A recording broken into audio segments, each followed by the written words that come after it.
They found him beneath the ice, but the real mystery isn't how he died. It's how he survived everything before that night. Poison, bullets, betrayal, and still he rose. What power did Rasputin truly wield over an empire that both feared and worshipped him? Stay till the end to uncover the final secret they tried to bury with his body. The river was frozen that morning, hard, silent, unyielding. Beneath the sheet of ice, a dark silhouette lay motionless, arms twisted, head turned toward the surface as if still searching for air. A single boot protruded from the cracked hole in the ice, swaying gently in the wind. It was not the body of an unknown man. Even before the police arrived, whispers spread across St. Petersburg like fire through paper. They found him.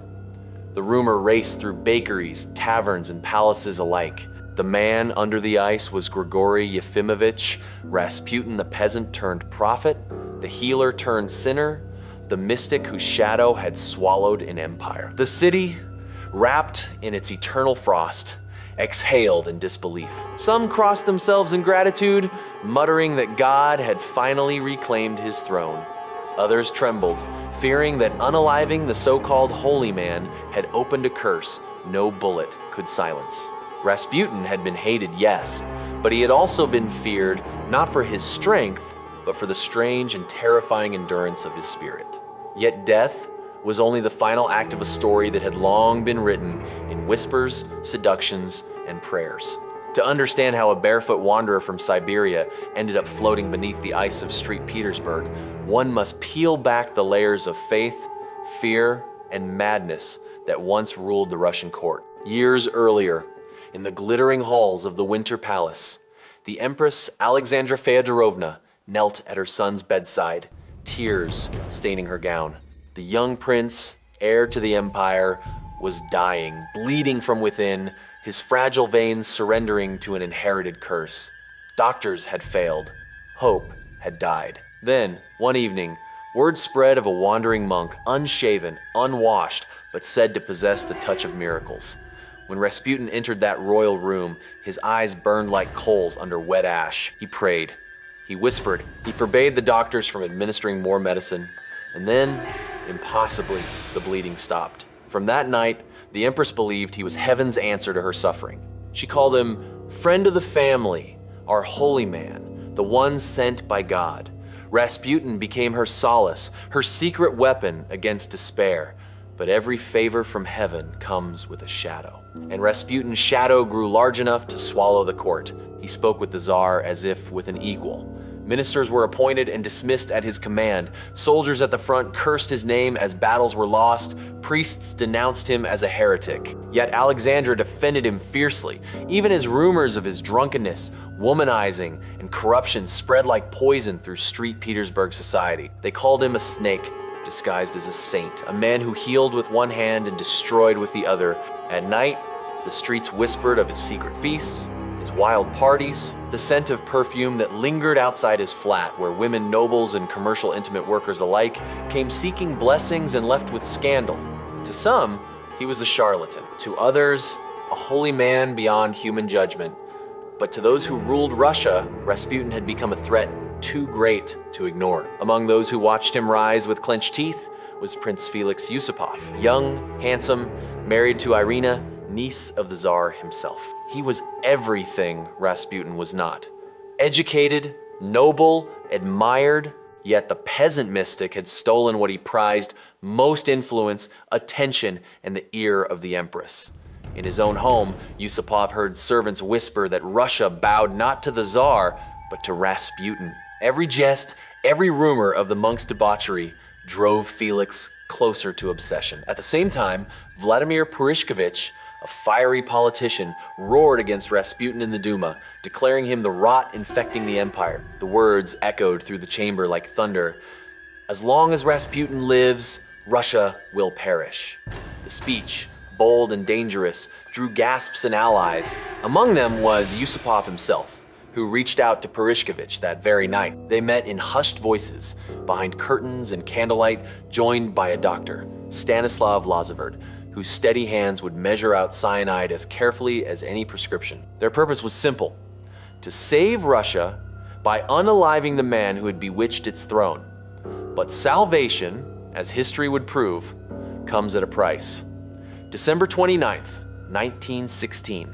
Street, Petersburg slept under a veil of snow. Inside the Yusupov Palace, the conspirators moved like ghosts. In the cellar, they set the stage for the night's deception. Velvet drapes, wine, gramophone music, and a table lined with pink cakes glazed with poison. Above, the city's lamplight flickered weakly through frostbitten windows. Time slowed, breath by breath, heartbeat by heartbeat. Rasputin arrived past midnight, bundled in a heavy coat, eyes glinting with curiosity. He believed he had been invited to meet Irina Yusupova, whose beauty he had often praised. Instead, he found Felix waiting too eager, too polite. The two men sat beneath the flickering chandelier. Music drifted faintly from upstairs to give the illusion of a lively party. "Eat!" Felix urged, smiling through clenched fear. Rasputin lifted the cake, tasted it, and smiled. Minutes passed, then hours. The poison should have been enough to unalive 5 men, but the monk kept laughing, drinking, talking about God and destiny. Felix's hands trembled, his pulse thundered in his ears. Upstairs, the others waited, straining to hear footsteps, but none came. At last, Felix snapped. He excused himself, climbed the stairs, grabbed his weapon, and descended again into the perfumed hell below. Rasputin turned to face him, eyes glinting, perhaps knowing what was coming. The shot cracked like thunder. Rasputin fell. Felix staggered backward, chest heaving, convinced the nightmare was over. But when he leaned close, he saw at a twitch of fingers, a gasp of air, the slow, dreadful rise of the body that refused to die. Rasputin stumbled to his feet, blood staining his robe, and moved toward the door. He was not walking, he was dragging life itself behind him. Felix screamed. Purishkevich, hearing the noise, rushed down with his weapon. Rasputin burst into the courtyard, snow turning crimson beneath his boots. Purishkevich fired once, twice, missing both times. The third shot found his back, the fourth hit his head. Rasputin collapsed at the gate, breathless, the frost already claiming him. For a long moment, no one moved. Then, silence.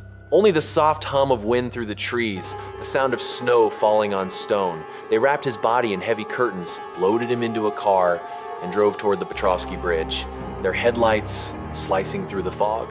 The city slept. Church bells marked 5 in the morning as they tied chains around his limbs and rolled his body into the dark water.